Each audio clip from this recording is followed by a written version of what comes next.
Welcome to all in this class physics by Dhakad sir. आज हम अपने सब्जेक्ट फिजिक्स का जो फर्स्ट चैप्टर है इलेक्ट्रोस्टैटिक उसको अपन स्टार्ट करने जा रहे हैं। इलेक्ट्रोस्टैटिक को हिंदी में अपन स्थिर विद्युत की भी कहते हैं बेटा। तो हम यहाँ से इलेक्ट्रोस्टैटिक को स्टार्ट करें तो यहाँ पे अपन इलेक्ट्रोस्टैटिक को डिवाइड करते हैं बेटा। तो अपना बनता है इलेक्ट्रो और सेकंड बनता है आपका स्टैटिक्स। इलेक्ट्रो का जो बेसिक मीन होता है वो होता है आपका आवेश, जिसको अपन चार्ज भी कहते हैं।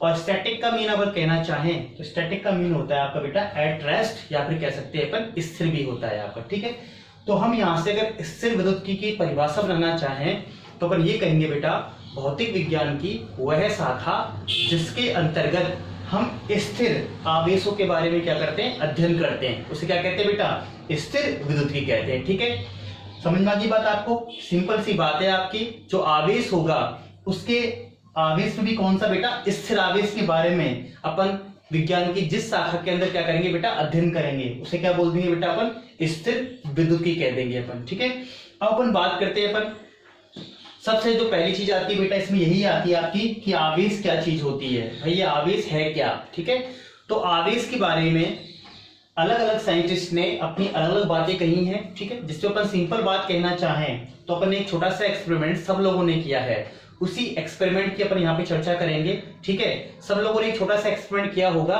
कि आप लोग क्या करते हैं कि जो स्केल लेते हैं और स्केल को क्या करते हैं, स्केल को अपने बालों से ऐसे रगड़ते हैं अपन, इसको कहते हैं अपन रबिंग करना या कहते हैं अपन घर्षण करना। उसके बाद में यदि आप मान लीजिए कागज के छोटे छोटे टुकड़े लेते हैं तो आप क्या देखते हैं कि जो आपका ये कंगा है वो अब जो आपके कागज के टुकड़े होते हैं इनको क्या करता है, अपनी ओर आकर्षित करने लगता है। ठीक है, तो हम यहाँ से एक छोटी सी बात कहना चाहें कि पहले जब ये कंघे की बात अपन ने की थी तो कंघे में कोई भी ऐसा गुण नहीं था।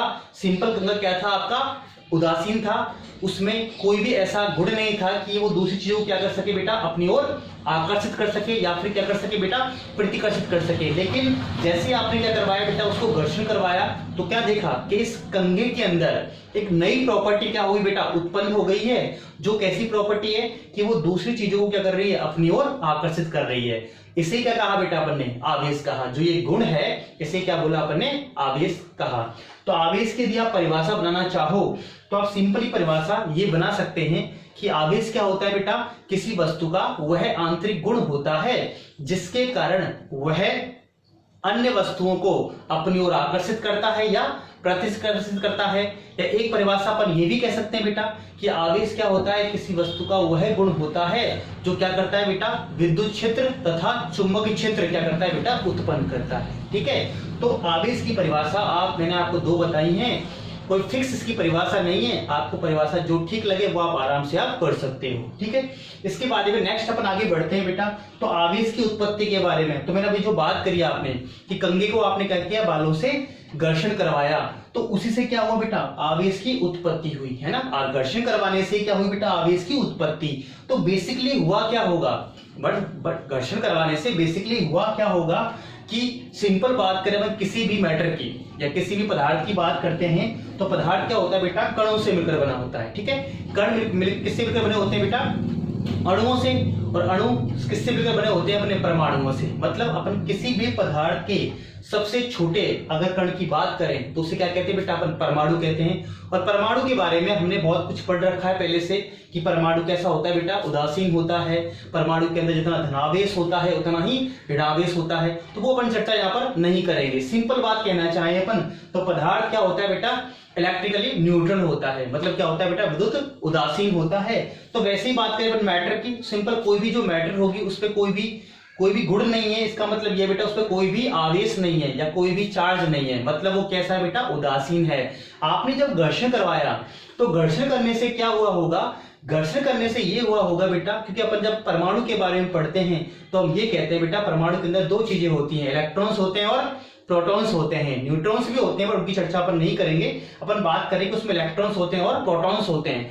प्रोटॉन कहाँ रहते हैं बेटा, नाभिक के अंदर रहते हैं, जबकि इलेक्ट्रॉन्स जो होते हैं बेटा वो नाभिक के चारों ओर चक्कर लगाते रहते हैं। मतलब कहना चाहें तो इलेक्ट्रॉन्स कहाँ रहते हैं बेटा, सतह पर रहते हैं, किसी भी पदार्थ की इलेक्ट्रॉन्स पर क्या, इलेक्ट्रॉन्स कहां पाए जाते हैं, उसकी सतह पे पाए जाते हैं। तो जैसे ही आपने उसको घर्षण करवाया होगा या रबिंग करवाई होगी तो उससे क्या हुआ होगा कि जो इलेक्ट्रॉन्स है बेटा वो क्या हुआ होगा, आपका घर्षण की वजह से एक स्थान से दूसरे स्थान पर क्या होगी बेटा, स्थानांतरित हो गए। मतलब अपन कहना चाहें कि अगर हो सकता है कंघे से इलेक्ट्रॉन्स बालों पे चले गए हों, या ये हो सकता है बालों से इलेक्ट्रॉन्स कंघे पर आ गए हों। एक ना एक फेनोमेना होती है, वो डिपेंड करता है बेटा सिचुएशन के ऊपर या पदार्थ के ऊपर कि इलेक्ट्रॉन्स किससे किधर जाएंगे आपके, ठीक है। मतलब टोटल मिला के कहना चाहें तो एक बात क्लियर है कि इलेक्ट्रॉन्स का क्या हुआ बेटा, ट्रांसफर हुआ है, और उसी से क्या हुआ बेटा, आवेश की उत्पत्ति हुई है।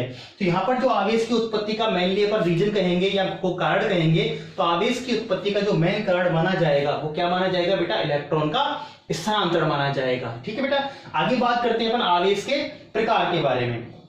ठीक है, जैसे अपन ने परमाणु के बारे में पढ़ा है कि परमाणु के अंदर दो ही चीजें होती हैं, एक धनावेश होता है बेटा और एक ऋणावेश, मतलब इलेक्ट्रॉन्स होते हैं और प्रोटॉन्स होते हैं, मतलब धनावेश होता है और ऋणावेश होता है। वैसे ही अपन यहाँ आवेश के प्रकार के बारे में बात करें तो आवेश के भी क्या होते हैं बेटा, दो प्रकार होते हैं। क्यों, अपन बात करें किसी भी मैटर की जो बात कर रहे हैं अपन, उसमें क्या होगा, या तो इलेक्ट्रॉन्स का इंक्रीमेंट होगा या इलेक्ट्रॉन का क्या होगा बेटा, डिक्रीमेंट होगा। ठीक है, अगर इलेक्ट्रॉन का इंक्रीमेंट होगा तो वो आपकी जो वस्तु है या पदार्थ है वो कैसा हो जाएगा बेटा, ऋणावेशित, और इलेक्ट्रॉन्स की कमी होगी तो पदार्थ कैसा हो जाएगा आपका, धनावेशित। मतलब आपके आवेश दो प्रकार का होता है बेटा, एक होता है आपका धनावेश और दूसरा होता है आपका ऋणावेश। ठीक है, यहाँ पे आप लिख भी सकते हो, एक आवेश होता है आपका बेटा धनावेश, दूसरा होता है बेटा आपका ऋणावेश। मतलब कहना चाहें धनावेश कब उत्पन्न होगा, जब इलेक्ट्रॉन्स की क्या होगी बेटा, आपकी कमी होगी, इलेक्ट्रॉन्स की क्या होगी, कमी, तो अपन कहेंगे क्या हुआ बेटा, धनावेश। और अगर इलेक्ट्रॉन्स की क्या हुआ बेटा, वृद्धि हुई, तो उसे कहेंगे अपन क्या उत्पन्न हुआ बेटा, ऋणावेश। ठीक है, एक बात और इंपॉर्टेंट मैं आपको यहाँ बता देता हूं कि जब भी इलेक्ट्रॉन्स का इंक्रीमेंट होगा तो ध्यान रखना जो पदार्थ का द्रव्यमान है, मास ऑफ जो पदार्थ है बेटा, वो मास भी क्या होता है बेटा, इंक्रीमेंट होता है। जब भी इलेक्ट्रॉन्स का इंक्रीमेंट कहीं पर भी होगा किसी भी पदार्थ पे, तो यहाँ पे एक बात भी कह देना बेटा कि उसमें मास का क्या होगा, इंक्रीमेंट होगा, मतलब द्रव्यमान उस पदार्थ का बढ़ जाएगा। जबकि इलेक्ट्रॉन्स की यदि कमी होती है तो समझ जाओगे आप कि उस पदार्थ में द्रव्यमान की क्या हो जाएगी, कमी हो जाएगी। सही है, मतलब जो पदार्थ धनावेशित होगा उसमें पदार्थ का द्रव्यमान कम हो जाएगा, जो पदार्थ आपका ऋणावेशित होगा उसमें आपका द्रव्यमान जो है वो बढ़ जाएगा। ठीक है, आगे भी और चर्चा कर लेंगे, फिलहाल सिर्फ इतना से बता रहा हूं आपको मैं। आगे बात करते हैं बेटा आवेश के मात्रक की। तो आवेश के मात्रक के बारे में बात करें तो ये सब लोग इतना तो आप जानते ही हो कि आवेश का जो ऐसा ही मात्रक होता है वो क्या होता है, आपका कूलम होता है। आवेश का जो ऐसा ही मात्रक है वो तो कूलम होता है आपका, ऐसा ही मात्रक तो क्या होता है बेटा, कूलम होता है। ठीक है, जबकि अपन बात करते हैं इसके किसके मात्रक की बेटा, सीजीएस मात्रक की। ठीक है, तो सीजीएस जो मात्रक होता है इसका वो होता है बेटा आपका स्टेट कूलम। स्टेट कूलम कहते हैं, या इसको आप कह सकते हो फ्रैंकलिन। स्टेट कूलम या कहोगे आप फ्रैंकलिन, या इंग्लिश में आप कहना चाहो तो इसको आप ESU भी कह सकते हो, ESU इसे बोलते हैं अपन इलेक्ट्रोस्टैटिक यूनिट, ESU। ठीक है, और इसका एक अन्य मात्रक होता है बेटा EMU भी होता है आपका, EMU इसको बोलते हैं अपन इलेक्ट्रोमैग्नेटिक यूनिट, मतलब स्थिर चुंबकत्व मात्रक। ठीक है, और इन सब में क्या होता है, एक संबंध भी होता है, मतलब 1 कूलम जो होता है वो होता है बेटा 3 × 10⁹ स्टेट कूलम के, ESU के, या होता है 1/10 ऑफ EMU के। ये क्या होता है, इन तीनों में रिलेशन आपको ध्यान में रखना है कि जो आवेश का आपका ऐसा ही मात्रक होता है वो तो कूलम होता है, और जो सीजीएस मात्रक होता है वो स्टेट कूलम होता है, या फिर क्या होता है, फ्रैंकलिन होता है। और एक अन्य मात्रक क्या होता है, EMU भी होता है, जिसको बोलते हैं अपन इलेक्ट्रोमैग्नेटिक यूनिट। ठीक है, और ये तीनों में क्या होता है, आपका एक संबंध होता है या रिलेशन होता है जो आपको जनरली याद रखना है। ठीक है, एक और जो बड़ा मात्रक होता है वो होता है बेटा फैराडे। एक जो बड़ा मात्रक होता है वो होता है फैराडे, और एक फैराडे जो होता है वो 96500 कूलम के क्या होता है, बराबर। जो एक फैराडे होता है वो 96500 कूलम के क्या होता है, बराबर होता है। ठीक है, अब अपन इसकी थोड़ी सी बात करें तो हम ये मानते हैं कि जो कूलम होता है वो भी क्या होती है बेटा, काफी बड़ी यूनिट होती है। इसलिए जनरली आपको कूलम के प्लेस पे जो है आपको स्मॉल यूनिट्स क्या मिलेंगी बेटा, आपको क्वेश्चंस में मिलेंगी। जैसे अपन बताना चाहें तो स्मॉल यूनिट की बात करें तो एक मिलेगी बेटा आपको मिली कूलम, दूसरी मिलेगी आपको माइक्रो कूलम, नेक्स्ट मिलेगी आपको नैनो कूलम, और नेक्स्ट मिलेगी बेटा आपको पिको कूलाम। ठीक है, मतलब कूलाम आपको कम ही मिलेगा, कूलाम के स्थान पे आपको छोटी यूनिट्स मिलेंगी, लाइक मिली कूलाम।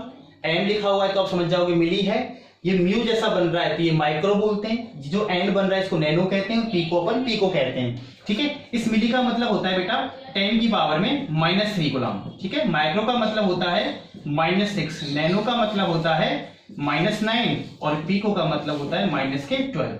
ठीक है, ये आपको ध्यान रखना है।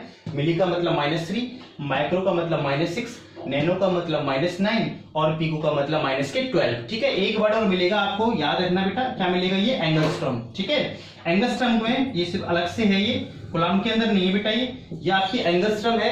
एंगस्ट्रॉम जो यूनिट होती है बेटा वो लेंथ के लिए यूज में लेते हैं पर लंबाई के लिए, और 1 एंगस्ट्रॉम में कितना होता है 10 की पावर -10 मीटर। ठीक है, साथ साथ में इनके ये भी आपको क्या करना है बेटा, याद करना है, क्योंकि क्वेश्चन में एंगस्ट्रॉम भी आपको काम में आएगा। ठीक है, ये बात हुई आपकी आवेश के छोटे मात्रकों की, जिसमें अपन ने मिली, माइक्रो, नैनो और पीको लिया।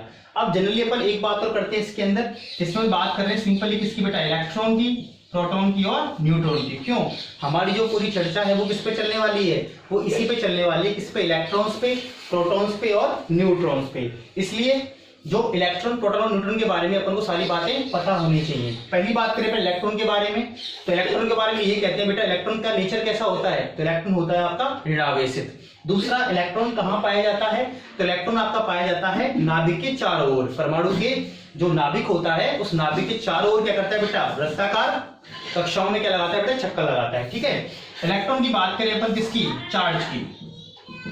चार्ज ऑफ इलेक्ट्रॉन या आवेश का, इलेक्ट्रॉन का आवेश कितना होता है, तो वो होता है बेटा 1.6 × 10 की पावर -19 कूलाम।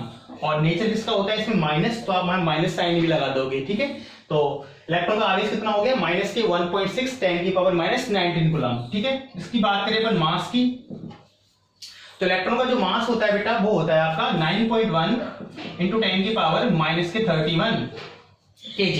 ये बिल्कुल आपको लर्न कर लेना अच्छे से, क्योंकि बार बार ये काम आएगा, इलेक्ट्रॉन का मास कितना होता है, चार्ज कितना होता है, तो इसलिए आपको बिल्कुल इसको लर्न कर लेना है। ठीक है, अब बात करें प्रोटॉन की, तो प्रोटॉन का जो नेचर होता है वो कैसा होता है, धनावेशित होता है। और प्रोटॉन पाया खाया जाता है बेटा, तो नाभिक के अंदर पाया जाता है ये प्रोटॉन आपका। ठीक है, इसकी चार्ज की बात करें तो चार्ज कितना होता है आपका 1.6 × 10 की पावर -19 कूलाम। जितना इलेक्ट्रॉन का आवेश होता है उतना ही आपका प्रोटॉन का आवेश होता है, बस इलेक्ट्रॉन का लेना है माइनस में और प्रोटॉन का लेना है आपका प्लस में। ठीक है, अब बात करें मास की, तो मास ऑफ जो प्रोटॉन होता है वो होता है 1.67 10 की पावर -27 kg। ठीक है, 1.67 गुणा 10 की घात -27 kg, ये होता है मास किसमें, प्रोटॉन में। अब बात करते हैं न्यूट्रॉन की, तो न्यूट्रॉन होता है बेटा, न्यूट्रल कह सकते हो आप, उदासीन कह सकते हो, अनावेशित कह सकते हो आप। इसमें कोई भी आवेश नहीं होता है, मतलब आवेश तो कितना होता है न्यूट्रॉन का आपका 0 होता है। जबकि बात करें इसके द्रव्यमान की, तो द्रव्यमान कितना होता है इसका, आप याद रख सकते हो, सेम एज प्रोटॉन। जितना प्रोटॉन का द्रव्यमान होता है उतना ही आपका न्यूट्रॉन का द्रव्यमान होता है। ठीक है, और न्यूट्रॉन कहाँ पाया जाता है, न्यूट्रॉन भी आपका नाभिक के अंदर ही पाया जाता है। ठीक है, तो ये जो आपका फर्स्ट लेक्चर था इसमें आप इतना ही करोगे कि जो बेसिक है आपका, आवेश क्या होता है, आवेश का मात्रक क्या होता है, आवेश के प्रकार क्या होता है, आवेश को अपन किस किस तरीके से लेते हैं यूनिट्स को, इसमें इलेक्ट्रॉन, प्रोटॉन, न्यूट्रॉन का द्रव्यमान कितना होता है, आवेश कितना होता है, यही सारी आप स्टडी करेंगे, इसको अच्छी तरीके से याद करेंगे। ठीक है बेटा, आगे अपन नेक्स्ट लेक्चर के अंदर अपन ये पढ़ेंगे बेटा कि जो आवेश होता है उस आवेश को उत्पन्न किया जा कैसे जाता है, मतलब बेसिकली अपन आवेश करें तो आवेश की वो कौन कौन सी विधियां हैं जिससे अपन किसी वस्तु को आवेशित कर सकते हैं। ठीक है, तो इस लेक्चर को बिल्कुल अच्छे से आप पढ़ के अच्छे से समझ लेना, और कोई भी डाउट हो तो मुझे जो नेक्स्ट जो वीडियो है उसमें आप जो भी कमेंट्स करके मुझे बता सकते हैं, जो भी इसमें आपका प्रॉब्लम हो। ठीक है बेटा, ओके, थैंक यू।